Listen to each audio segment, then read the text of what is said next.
From Perth, Australia, and broadcasting around the world, you're listening to The O Show with your host, Oren McCorry. The O Show is a no-nonsense podcast bringing you the best advice on training, mindset, and nutrition to supercharge your efforts in the gym, the kitchen, and most importantly, in your head. Don't forget to share this episode on your social media. Now, let's get to it.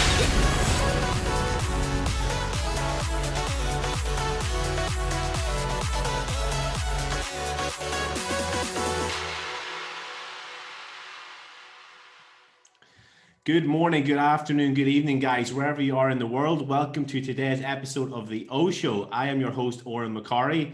And if you're watching on YouTube, you'll notice that I've lost the blue blockers today. I don't need them. It's a little bit earlier in the day, but I do have a nice little sick fade from my mate Kyle at Soulsby's Barbers. So he's not a sponsor of the show, but if you are in the area, hit him up for a sick fade.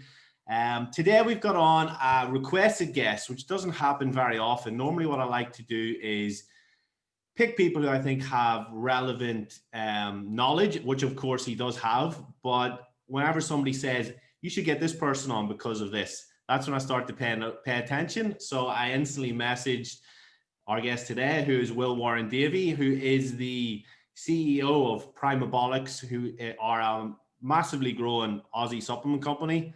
They're a company that I've became aware with because Joseph Mansell, a previous podcast guest from Massive Joe's, is a massive fan of the pre-workouts, and he told me I would love them. I haven't got around to ordering it because I'm not taking them at the moment, but that's how he really came on my radar. And he is also the co-host of the What's Up podcast, which is talking about everything in the supplement industry. Some really good episodes on there, guys, so I encourage you to check it out. But for now, let's welcome on Will Warren-Davey. Welcome in. Thanks so much for having me, mate. This is a really nice opportunity to jump on and hopefully give your listeners some valuable insight around sort of, the supplement industry, what I try and do, and what it looks like to be in the game on this side of the spectrum. A lot of your listeners, I'm sure, are avid supplement users and consumers. They all, we all love our, we've got everything from your daily ritual supplements in general health right through to performance and hormonal. And I'm glad to come on today, mate, and hopefully give those guys a bit of an insight into, what goes on in the back end, what it all looks like, and what's coming up in the industry soon, I suppose. Yeah, absolutely, man. And it's going to be a little bit different to what we did with Joe, because Joe's was a lot about how he built the brand and his background with building it while at university. Whereas with this, the request was that we talk about the upcoming changes to the Australian supplement law, which we will get to very soon. As we all know, Australia is an absolute nightmare for the immigration, the import of products, the import of everything. It's a very strict country, which is really good in ways, but it also then, like, something like this comes along and it potentially massively fucks with the supplement industry, which we'll get into. But for anyone who doesn't know you, let's get a little bit of background, Will. Let's talk about what sort of led you to the point where you wanted to start your own supplement company. I know you've competed before. Let's talk about just your background and a little bit about who you are. Yeah, of course, mate. Look, definitely. I my background was actually sort of a very interesting place. I didn't actually come to the supplement industry from the fitness industry at all. I was actually originally an environmental scientist in mining, funnily enough, and did that as a 5-year career. I've done all sorts of careers from mining, military, government. I've done heaps of different career paths, but the common theme through all that time was always a love for training, a love for fitness, and it was only ever a hobby though. I didn't know it could be a career. Going back, probably a decade or so now when I first started training, and I really aspired to the early bodybuilders, the Dorian Yates, the Ronnie Colemans, the Branch Warrens, that sort of era. It was unreal, that sort of period to be, a young guy who's, just discovered bodybuilding. And, from that space, I sort of really, really loved it. And what I always, from the start, I was very fortunate that one of my friends who got me into it was a bodybuilder, and he always, from day one, it was always supplementation was a big thing. It was, pre and post workouts, from literally from the first workout I ever stepped into, it was a, protein shake on the way out the door and a pre-workout beforehand. It was like the best introduction ever, really, possible for training. And I noticed that what I loved about it was that they were felt things, right? And I'm a bit of a geek, and I really found it curious. I'd have a pre-workout that was different each time, and I'd look and go, oh, okay, so why did this feel different? What was the difference in this felt effect from another one? I'd look and go, oh, okay, well, this one I had a great mood on it. What changed there? And I'd read and go, oh, well, this product has tyrosine, this one doesn't. All right, what's tyrosine? Cool, it's amino acid. What's it do? Okay, it's a precursor for L-DOPA. Okay, what's that? And you go down rabbit holes. And after, and so training goes on in the background, mining goes up and down. Unfortunately, I graduated my Bachelor of Science into a downturn in mining. And so it was a pretty tough 5 years working with, piecemeal contractor work. But in the background, supplements was always there, going down all these rabbit holes and learning why, what I liked about supplements was always there. And so basically got to the end of that 5 year career, got on site about 6 a.m. The boss calls me and goes, oh, look, mate, we've run out of work for you. You're done. We've got nothing on. You're redundant. No notice, no payout. Just thanks for your time. See you later. Yeah. And this was the second time this had happened. So I was getting pretty over this at this point in time, being very disposable, Yeah. But I still did. So I'm there. I'm driving out from this mine site. I'm going, what am I going to do with my life? I've spent a 4-year degree and 5 years working in an industry that's constantly fluctuating. You're very expendable. And I thought, what am I going to do? Am I going to keep trying to get these jobs that are, 6-month contracts at a time in remote areas away from friends and family?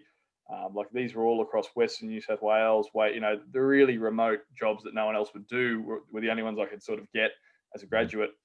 And anyway, long story short, had a chance to sort of reevaluate life and go, all right, do I want to stick in this?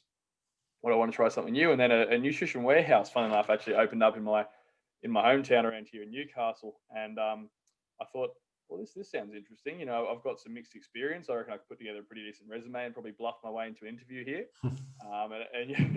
And fair enough, I got the call. And the one thing that got me through that call was the supplement knowledge. Because after at that point, about 5 years of reading about all things supplementation, how to use them, what I liked about them all, I'd gotten to a point where I had a pretty extensive body of knowledge on supplements.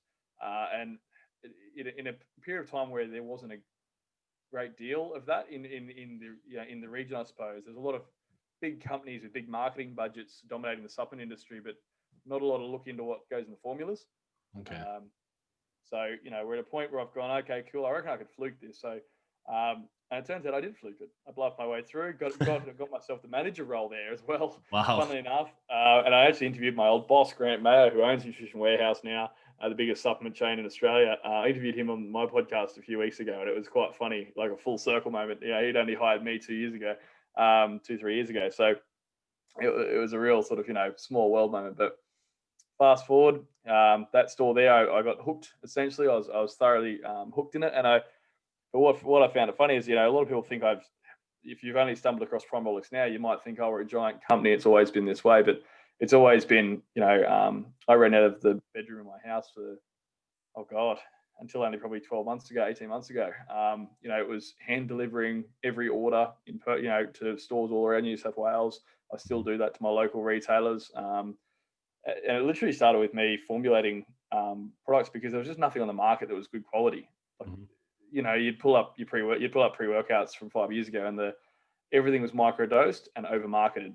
There was no substance to the formulas. Nothing was like clinically dosed. As opposed to now, we're very fortunate that that's not the case. The industry is fantastic now. We have a lot of quality supplements out, but 5 years ago that wasn't the case. So essentially, all I did was I just started putting together some ingredients, amino acids that I liked, and reading what the papers said about those ingredients, and just making things actually dosed like based on the clinical data. And I gave it to a few friends to try, and sort of thought, oh, this would be a fun little project, So I got a local supplement store to actually, put the formula which I'd just written down on paper and handed it to them basically, and said, look, could you just put this in a tub and just see? Because for a long time I'd been adding my own raw amino acids to things, add more creatine or add more citrulline or more arginine or whatever at the time. And I said, look, I'm sick of buying all these 20 packets of raws a month. Can you just put these in a tub for me? And I did so. And so and they're like, oh, okay, we'll give that a go. And I literally got a tub just written on there, Will's Pre in pen. Got it home, cracked the lid, had my first serve, and it was just phenomenal. It was awesome to finally try something that was like dosed how it should be. And I look back at my formula back then, it's very similar to now. Like 5 years ago, to have 6 grams of citrulline, like this was before citrulline was being used. Like this was when arginine was big, and having nootropics. Like I had tyrosine and some choline donors in there 5 years ago. So like, these were, like grind in its current form. Actually, I formulated that back then. And I actually changed like very little between then and now. So yeah, and from there I said, I tried this. I thought surely other people will like this. So I literally went through and I'd give mates samples, and they'd love it too. And I was like, oh wow, maybe I should get a few tubs. So I went from just my one tub, and I went, oh well, what if I got half a dozen? Got those. Mates tried them. Mates liked them. I'd just throw $10 on a tub and sell it, and go okay and see. And then half a dozen tubs turn into 15 to 30 to 50. And I went, oh, this is kind of cool. I probably should put a label on this because I'm writing. So, and away I go. And I sort of, I had some horrific nightmares though. Like I've had factories where I bought, I've never been a man of means really. Like I was at a time throughout this, where I was, only on a retail sort of wage, 45K per annum sort of thing. I took out a 20 grand personal loan to just to buy my first pallet of pre-workout once I had done a good 6 months or so of selling these hand labeled tubs just to friends and family and stuff. And I finally thought, no, I should go to a proper facility and actually manufacture this. So I picked who I thought was a reputable manufacturer here in Australia.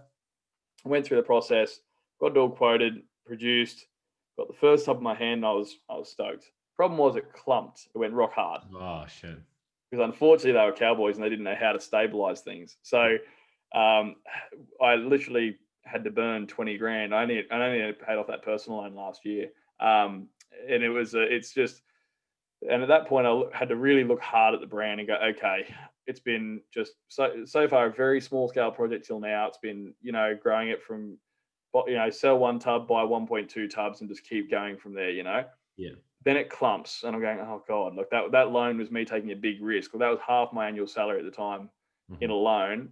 And I went, oh, this is a huge risk. And it clumped. And all my friends and family go, man, what are you doing? Like, you just burnt half a year's salary on something. It's gone hard. You've just got rocks sitting in your garage. Like, what are you doing? And I sort of had to sit down and choose whether I want to throw the towel in or alternatively go all in with it.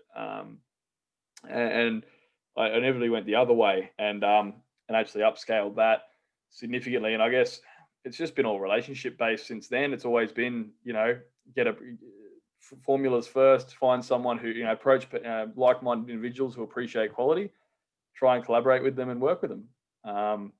And that's how I've just done it store by store, just literally, loaded my ute up with supplements, driven around the state, found supplement stores, walked in, introduced myself, shown them my formulas. And yeah, here we are now. I've got 100 odd retail partners at the moment across Australia, and we've grown 300% in the last 12 months, and it's all doing its thing. So that's sort of the back till now, but it's by no means a smooth linear process. It's been horrifically grindy. It's been gross, but fun and gross at the same time. Yeah, man, that's a pretty cool story, man. And like one thing that stood out, so whenever you got the first tub made, there was no flavoring or anything. I take it was just all the raws in a mix, or was it flavored? I didn't at first, and then I thought if I was going to get someone else to try this, because by this point I was very used to drinking raws, right? And I still am, obviously, because I'm used to testing things, like for beta samples on new products. So now I'm pretty, like, herbs and amino acids I'm pretty well immune to now. But at the time I thought, oh look, if I actually wanted someone else to drink this, I probably should flavor it. So it was just like a generic pineapple flavor added to it. Okay. And we just you'll see a lot of pineapple in my lineup now because of a bit of a nostalgia. Actually, I've got a lot of pineapple flavored products now, a lot better than that original pineapple flavoring. It was eventually flavored. Okay, right. Because I was picturing all these people loving it, and I was like, is this flavored at this stage? I didn't really understand, man. But like that goes to show like how quick you went from, well, it might seem quick when you're describing it like that, but from 1 to 50 orders, and then all of a sudden you're like, oh, maybe I should start doing this. That shows the quality of the the original formula. And if like the likes of like the grind hasn't changed that much since then it goes to show like the quality's still there because you haven't had to tweak it too much.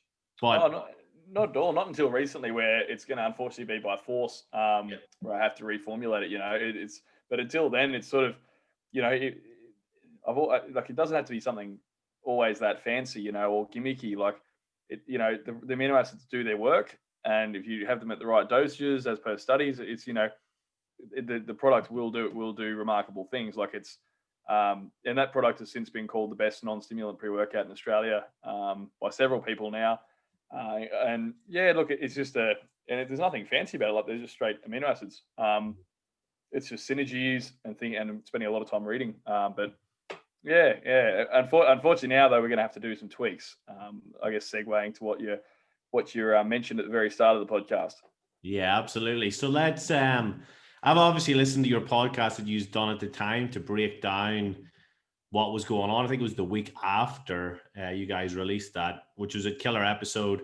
But let's talk as if I know nothing. Treat me like I'm the average listener. Let's talk about what the changes are in a nutshell, and then we'll go a bit more detailed into how that affects the supplements that are on the shelf then. So what is changing and why is it changing? Yeah, of course, mate. Look, the most notable is there's been some sort of flagship things that have been banned, right? And they've been scheduled, that's Dynamine, which is a stimulant that's in a host of pre-workouts, fat burners. It's a beautiful stimulant, and it's had like $500,000 worth of safety assessments done on it for health, to make sure it's safe for human consumption. And that's a pretty standard protocol. Like when you, start importing goods into Australia or start manufacturing supplements here, we have pretty much the world's best practice for sport. We are the most regulated industry in the world for supplements, save perhaps Canada.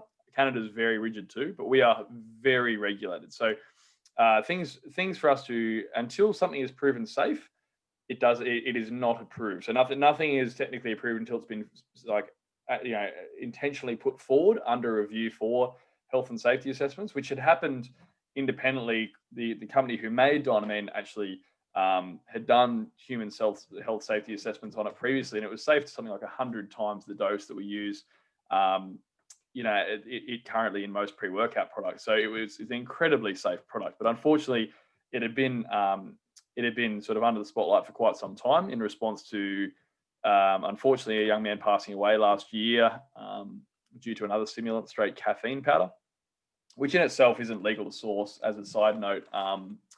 But yeah, so look, I guess the main flagships are Dynamine is going, and that will affect a lot of pre-workouts, a lot of fat burners. Most stimulant-based products have Dynamine now.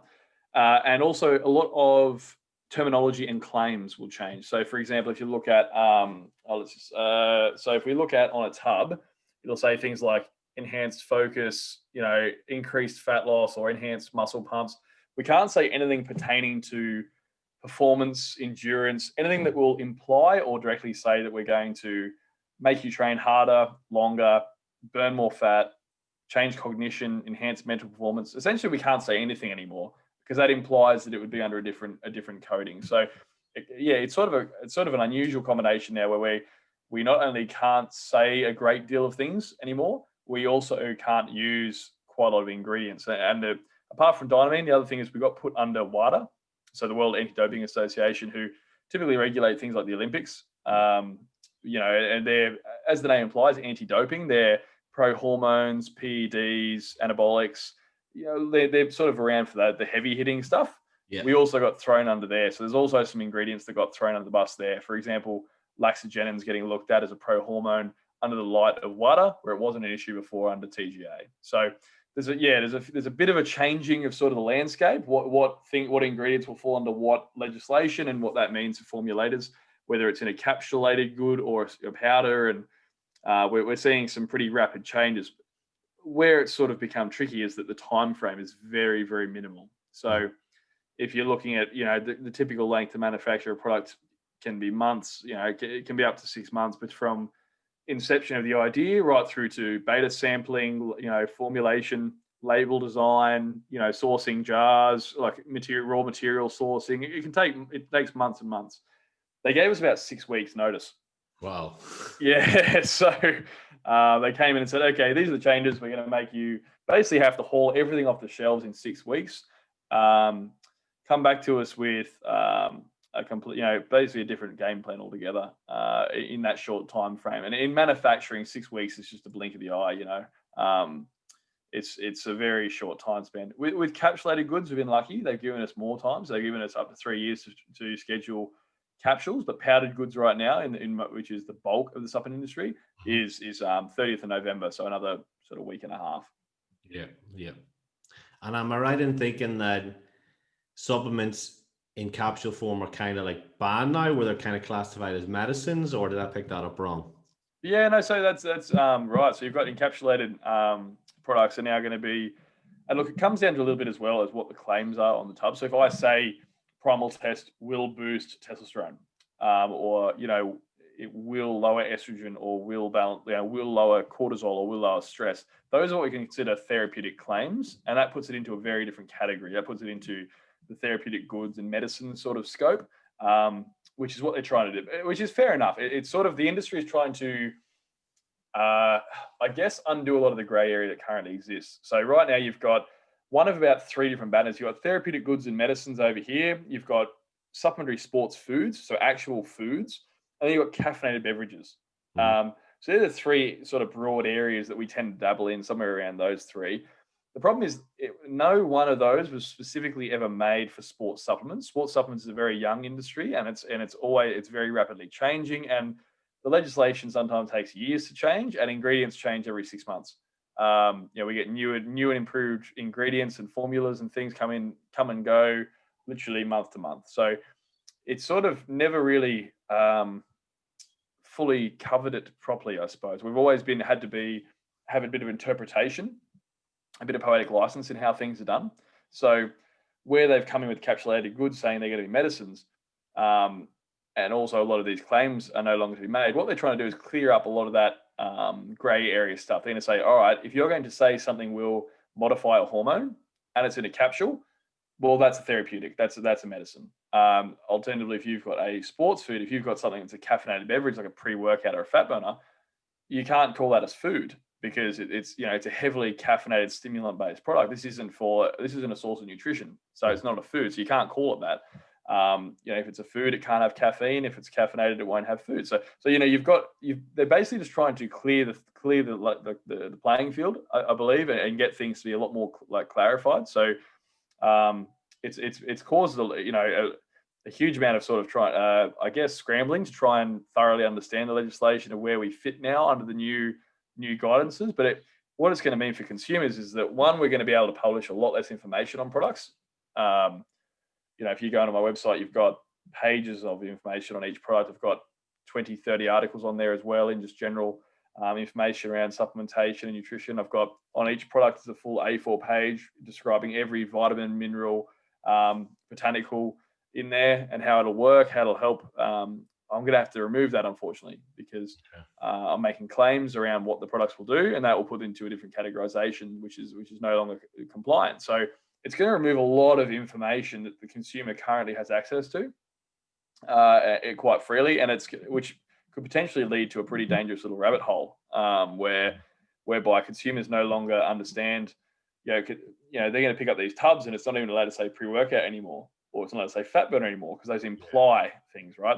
If it's pre-workout, it implies it's going to enhance performance. So that's not a cloud. So it's good. They're going to pick up this blank tub that literally is just, it's going to say 30 servings, 300 grams. Take 1 scoop in water. That's about it. Wow. It's cowboy stuff. It's really quite dangerous, I think. But good intentions, but in practicality, it's going to make it very hard for consumers to get good sources of information on products. And inversely, it's going to make us have massive shortages in the meantime, trying to relaunch entire brands in line with the new legislation. Yeah. So basically, for the average person listening to this, they're going to see a blank tub. It's going to have the ingredients listed, no claims, no nothing. So you'd have to know all the different amino acids you're talking about that go into your pre, that is so successful, and because it gets people to pump, they're not going to know it's a pump formula unless they know what each of these amino acids do and how they work synergistically to create the pump that you get, right? Yeah, spot on. And that in itself is that's where I get a bit worried. I love that we're in a space right now where we're in the best time in the world to be a consumer in the Australian fitness industry now. Like, we've got the best formulas, we've got we've got amazing product quality. We're very stringently regulated, so we have incredible product safety as well. It's remarkable. Like, we really are living in an awesome time in the supplement industry. Like, they're the best formulas I've seen in years coming out. The product quality is super high, and our consumers are really educated.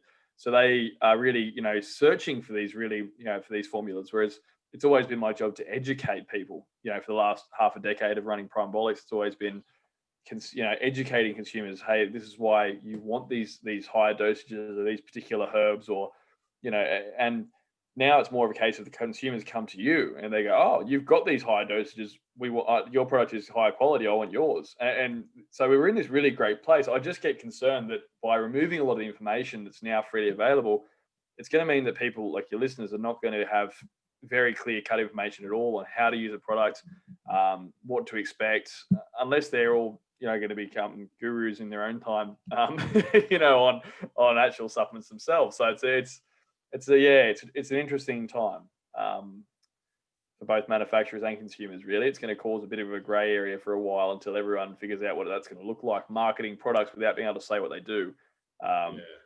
It's like a car salesman having the cars pulled off their yard and not being able to say these drive to sell them. Like, it's remarkable actually what's happening. But we're adapting. It's a very robust industry, a very dynamic one that changes and pivots very quickly. So we're certainly making the changes anyway. Yeah. I guess it's kind of like going to a car dealership and looking at two different cars. One's $2,000 more, but the salesman can't tell you why it's $2,000 more, right? Like, you're gonna get extra in the other car, but he can't actually. You got to work it out for yourself why the other car is more expensive, right? Oh, definitely, man. It's like the old days with prop blends. Like, it's sort of going backwards in terms of information for the consumer. It's sort of it's an unusual one. Like, yeah, I feel very fortunate now that I can. I do a lot of seminars, and I do a lot of talks, and we've got quite a lot of content on the website around this sort of space, educating customers on ways supplements can benefit them. But a lot of that stuff's going to have to get pulled down because we won't be able to make the claims that we're currently making with the new ledge. So yeah, it's going to make it a little bit tricky. They're probably also, which no one's talking about just yet, there's likely to be some quite significant supply chain lags because the whole industry has to simultaneously formulate and relaunch entire brands. So there's also going to be probably a lag where consumers do see a period of time without their favorite products sort of things on the shelves, and they'll probably come back looking quite different. Formula and packaging wise. Yeah, so kind of what you're saying now is that if I want to pick up some Primabolics current products, I need to go out and stock up now, right? Yeah, mate, without being gimmicky, it's a kicker though. Look, some of the things are interesting. It's weird, some of the things that are okay. I'm lucky in that I sort of formulate like a naturopath now. I've sort of evolved from where I was, as you mentioned before, competitive bodybuilding's been a bit of a big background for me for years, and compared to last year in season B, and like I've found as I've evolved, as I've gotten older and valued, gone from being a 20-year-old kid who just loves living in a dungeon gym and just having huge high stim pre's and just training in a hoodie for squatting for 2-3 hours at a time. As I've gone more towards looking at health, longevity, hormonal optimization, the product line has sort of followed me. So I'm fortunate now that by formulating more like a naturopath these days, so I'm really big on cortisol, I'm really big on managing hormonal balance and optimizing body composition that way. The botanicals that I use are in a much more favorable light with the government bodies. So I'm sort of lucky. I don't have the crazy high stim product. Like, my brand isn't built up on products that are high stim. They're not containing huge amounts of stimulants. They're not the sort of hardcore products that might be more concerned with the TJ looking. They're not marginal. I don't have any stimulants that are gray area. Everything's always been, I use minimal stimulants anyway. It's more been more sort of, naturopathic herbs that help to lower cortisol or boost testosterone or might moderate estrogen or that's more where I formulate as opposed to this sort of stuff. So if I was a brand that was built around that sort of model, I'd be a lot more worried if I had, your hardcore pre-workouts and things. Mhm.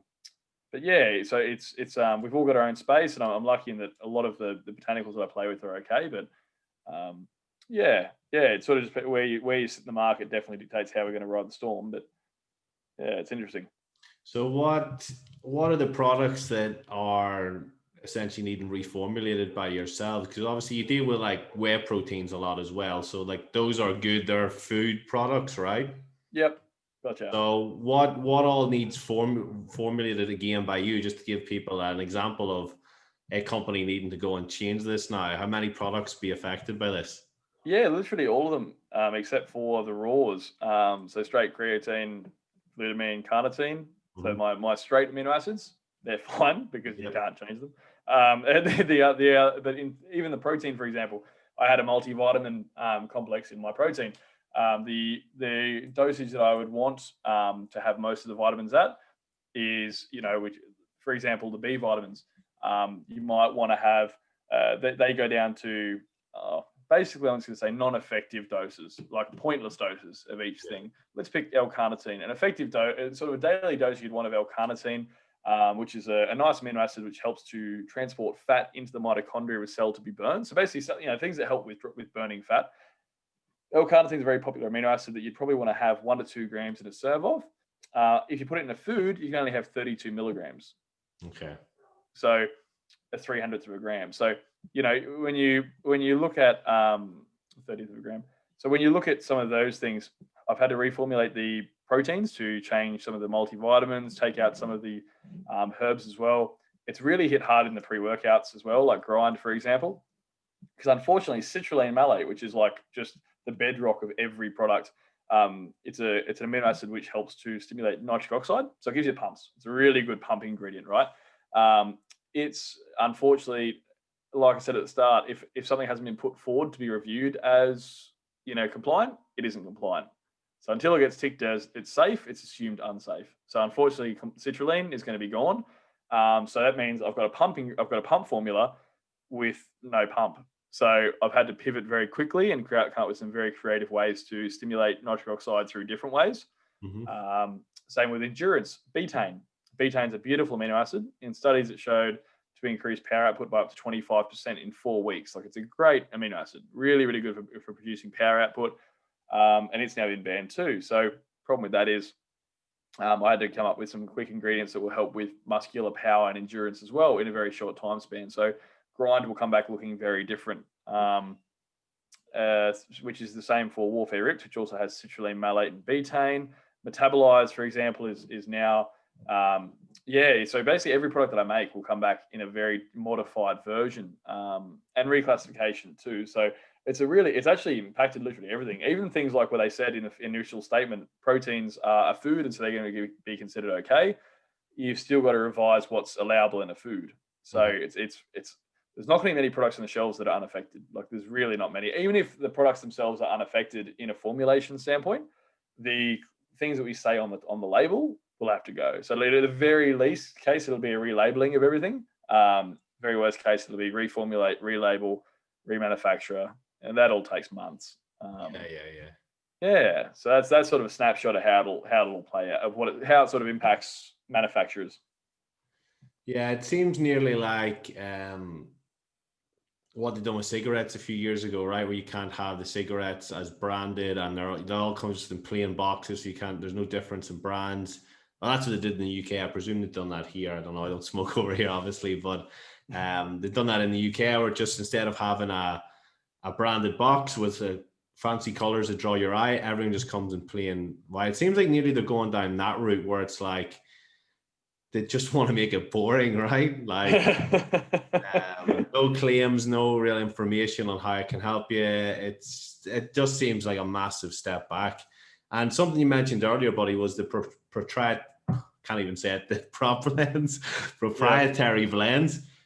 Which, if people don't know, it's basically where like they just list that these ingredients are in it. It could be in a sprinkle, and they don't list how much is in it. Can companies still go back to making proprietary blends, or are they now banned, or is it potential that we're going to go back to the Wild West where companies can really fuck us over essentially with like, you know, what's in the supplements. Oh, look, I think where it's gonna push people is unfortunately buying things from is going to be buying in things from different markets where you can still have a lot of things.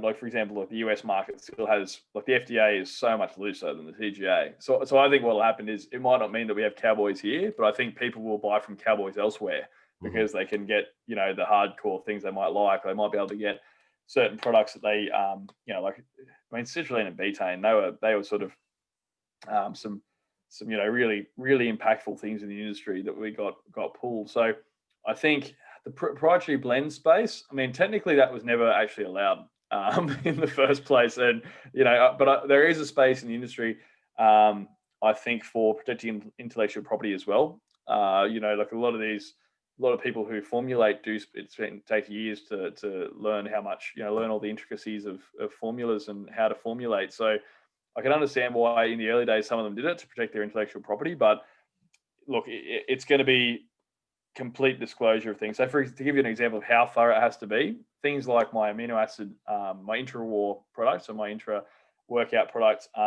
which has essentially amino acids in there. Now, I use Amino 9, which is a trademarked, standardized, essential amino acid blend. They wanted to know down to the milligram of each of the 9 essential amino acids in that, what was in there. And I had to state that clearly on the label. So even though it's a trademarked, patented blend that's technically intellectual property of a particular company, you still have to stay, you know, L-threonine 290 milligrams and literally go through all 9 amino acids, break down to the milligram what each one is.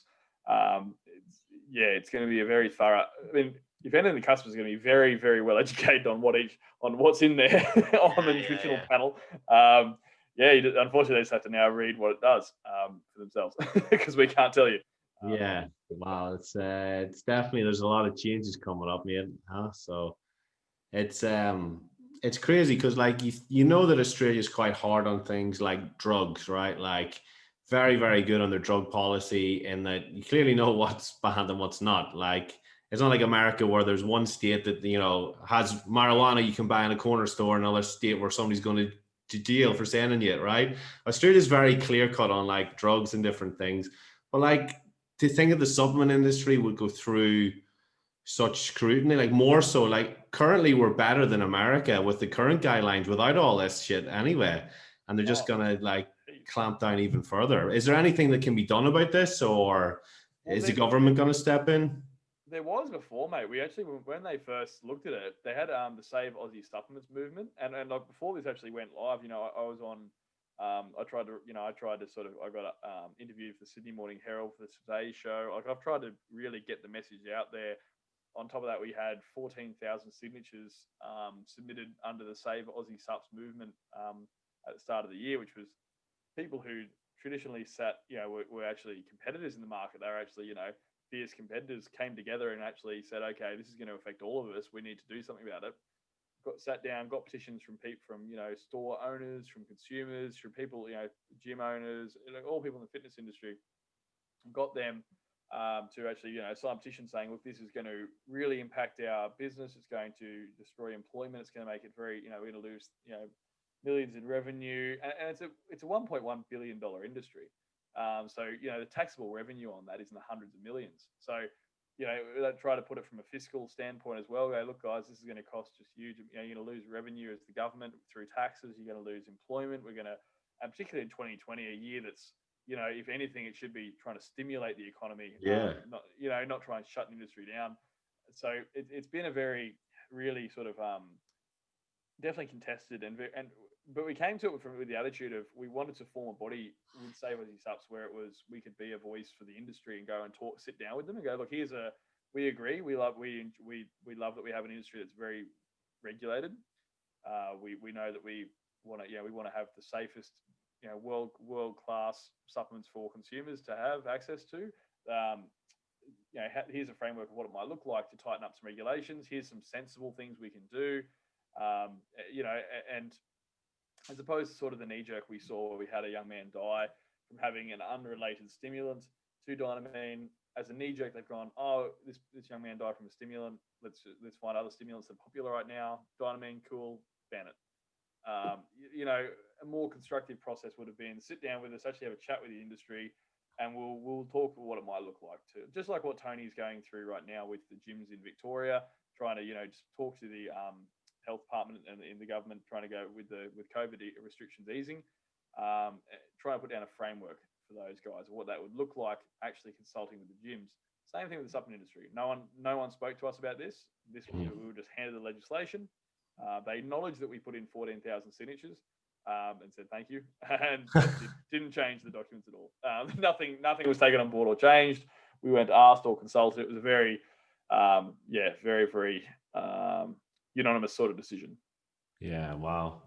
So basically, there's no coming back from this unless it's going to be a while off anyway. If it is going to change, basically, so everyone who's listening can sort of just get used to it and expect this to be happening. When's it kicking in? We didn't actually cover when the good point. In. So the 30th of November is the sort of supplement D-Day. So we're right on the 30th. So we're less than 2 weeks now. We're looking at, and we're sort of wrapping up November, trying to phase out. So you'll see a lot of products basically will be as of the end of November. It's going to be a very interesting space to see what's on the shelves at your local supplement stores and online. It's going to be a bit interesting for a while. So if anyone's sort of got some favorite things they currently like, most things will be changed. Big brands and small brands alike will all be reformulated. So probably now is a better time than ever to jump to grab some of your favorite sups before they do get changed over. It's definitely it's going to affect most players, but at least it's an even playing field is how I keep looking at it. It's everyone's under the same rules, every brand. So it's just how adaptive and how creative you can be with formulating around it. That we'll see sort of who comes out of it on top. Yeah. We're probably going to see some over-the-counter supplements now move under the counter, right? Or sold out of people's boots and car parks now. Huh? Oh, man. Well, that's the other argument, right? So last year when they banned DMHA 18 months ago, and DMHA was a really potent stimulant that probably should have been banned, to be fair. Very, very, very strong stimulant. It was in a lot of pre-workouts. We've seen this over time where they'll ban a stimulant. It'll take about 6 months to find an alternative stimulant to replace it. In that short term, though, it creates this underground market where people are going, I love this really hardcore pre-workout. I love DMHA, or I love whatever stimulant it might be. And it becomes an unregulated space. Like people start searching for it, and whether there's a demand in the market, there's always cowboys who are willing to meet that demand. Yeah. So it's in the past been a real kicker where when you see these bans of ingredients that are otherwise really loved by consumers and safe, they unfortunately there is a huge sort of under the counter demand, and it sort of encourages it almost. And when it's anything that's not regulated, that's when you start running into issues. Because these people aren't the people who have spent 10 years learning how to formulate. These are cowboys who are going, oh, people want DMHA, let's throw it in as high a dose as we can, and and sell it all under the counter. And it's not ideal. It doesn't foster the right environment which you have now, which is all about customer being very educated, things being transparent, things being very tightly guidelined. It's sort of it doesn't. You're right, man. It does. That does happen. The sort of unfortunately the black market stimulant seeking. So it's hopefully it doesn't go too much that direction, but it'll be interesting because what it'll do, I think it'll bring out the best in the best of us. So I think the guys who are good and who are very switched on formulators, the people who know who actually know their stuff inside out, will do well. Like for example, right now the Guerrilla Chemist, he was someone we had on ours recently. He's someone I've always admired as a really amazing innovator and he sort of started finding new ingredients altogether that have never been used. So he's sort of gone the opposite way and gone very deep in research and actually trawled through and found new ingredients altogether that have never been used. So it's bloody fascinating. Some people adapt in these situations and bring out innovations that make the industry better. So I'm looking forward to seeing if Dynamen's going in 2 weeks. You can bet there'll be some new revolutionary stimulant that replaces it coming out in as soon as the market can pivot it. So it'll likely end up a different but improved space in some way. Yeah, fair man, fair. So let us know where we can get in the next 2 weeks, where does Primabolics sell? Where can people get them, and where can people follow you to keep up to date with the new formulas as they come out and try out obviously the new formulas in comparison then? Yeah, of course, man. And that's going to be what I put a lot of educational content into, or whatever I'm allowed to say about the new formulas and how I'm going to change those. So the Instagram or Facebook at Primabolics is our handle. There's also going to be quite a lot on the WhatsApp podcast in terms of changes to the industry in general. So if anyone wants, we're doing a Tuesday scoop for YouTube people only, where if people are interested in what's happening in the supplement industry week to week, we're actually going to jump on there and use that as a platform to just give people a general touch point. And then for our products, we're stocked in nearly over 100 retailers around Australia. So most of your major retailers, we have Massive Joe's, we have Fat Burners Only, we have Amino Z, we have there's a whole host, Spartan Subs, pretty much all of Australia's major big box retailers, Nutrition Warehouse, ASN. We're in a lot of your independent chains as well. So chances are, if you've got a local supplement store, go in. 9 times out of 10, we should be there waiting for you. And if not, there's always the website primabolics.com for information on each of the products and what we're going to see as changes. Yeah, nice, mate. Nice. So I encourage everyone to follow you, obviously, on your personal one and me and Primabolics page. Mate, this has been awesome. I think it's broke it down perfectly. I think people can see your passion, your knowledge on this. I personally am going to look at going and ordering some Primabolics now after I get off this call. So yeah, mate, I appreciate your time. Hopefully everyone's enjoyed it. Guys, if you have enjoyed it, can you please take a minute to screenshot it and tag me or tag Will in it? If you've got 2 minutes as well, if you can drop us a 5-star review. I think we've only got a couple on there now, but we're still at 5 stars. So the more we get, the more we can rank up, and it's easier for people to find the podcast whenever they search for it as well. So if you've got the time, guys, it would be hugely appreciated. But Will, thank you for your time, buddy.